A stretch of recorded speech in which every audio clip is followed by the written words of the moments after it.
¿Qué es el imperialismo? El imperialismo surgió en el último cuarto del siglo XIX y es la actitud, doctrina y acción que domina el Estado sobre otro mediante el uso militar, económico o político.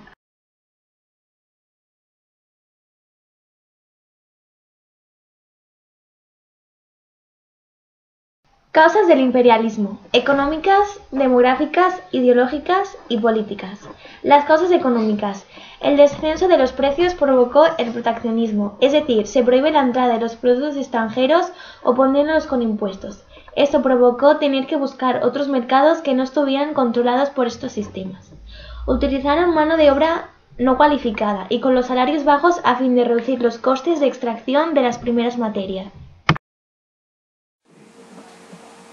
Hubo un gran aumento de la demografía, incluso llegando a duplicar el número de la población, cosa que provocó escasez de algunos recursos. Así que parte de la población tuvo que marcharse en colonias de su respectivo país para poder sobrevivir. Ideológicas. A lo largo del siglo XIX hubo interés científico por explorar zonas del mundo que aún no se habían explorado por los europeos. Políticas.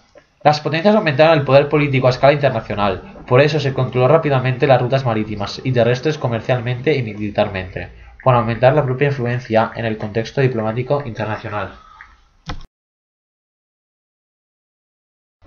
¿Qué es el colonialismo? Es la influencia o la dominación de un país por parte de otro, habitualmente más poderoso económicamente o militarmente, de una forma violenta a través de una invasión militar o sutil sin que intervenga la fuerza. Repartimiento del mundo. El desmembramiento de África.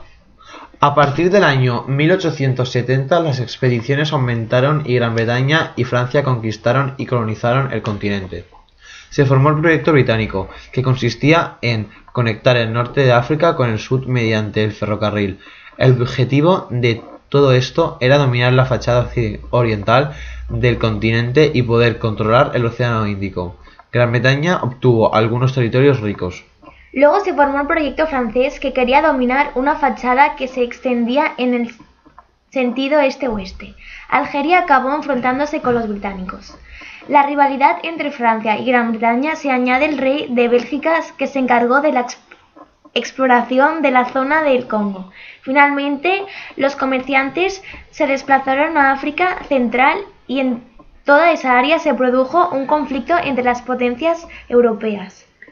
A causa de esta situación, en el 1885, el embajador alemán Bismarck convocó una conferencia internacional en Berlín, donde participaron los 14 países europeos con el objetivo de evitar conflictos, desarrollar condiciones favorables para el comercio y la ocupación. Tuvieron unos acuerdos en el cual querían libre navegación por el río del Congo y nigeriano.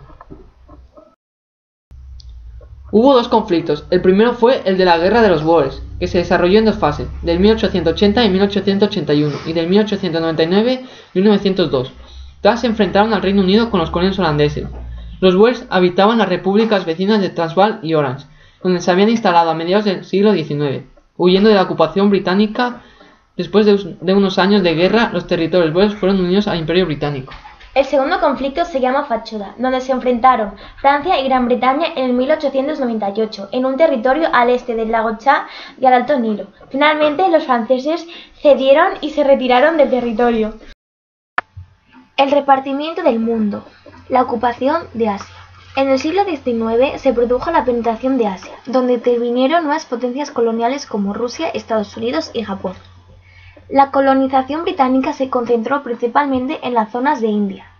En el 1857 el gobierno británico tomó directamente el control de India y estableció un virrey. Alrededor de las colonias, los ingleses tuvieron que rivalizarse con Francia para unirse con Birmania para poder garantizar una zona de seguridad. La expansión francesa se centró en Indochina y ocasionó una serie de conflictos a Asia sudoriental. Durante el 1860 y 1880, Francia se unió a toda la región de Mekong y estableció un protectorado sobre Camboya. Otra parte fue controlada por China, que no fue ocupada por ningún país, aunque Europa en el siglo XIX consiguió establecer enclaves comerciales. El conflicto se desarrolló en la Guerra del Opio, 1839-1842 y del 1856-1860, donde finalizó con el gobierno británico que consiguió enclaves de Hong Kong y la abertura de 12 puertos al comercio internacional a partir de la signatura del Tratado de Nankín. Pero no se resolvió y finalmente esto tuvo lugar a la Segunda Guerra del Opio. De esta manera, los británicos abrieron súbitamente y por la fuerza la China al mundo. Consecuencias. Hubo consecuencias demográficas, donde la mortalidad disminuyó favorablemente y un desequilibrio de la población. También hubo consecuencias económicas. Construyeron unas infraestructuras que actualmente aún están. Se produjo un cambio en las estructuras agrícolas que pasó a ser tradicional a otros mercados. Unos cambios de modelo de la producción. Y por último, las consecuencias sociales. Hubo un cambio en las estructuras sociales, la clase social de la raza blanca es que la dominaba y una proletarización de los indígenas.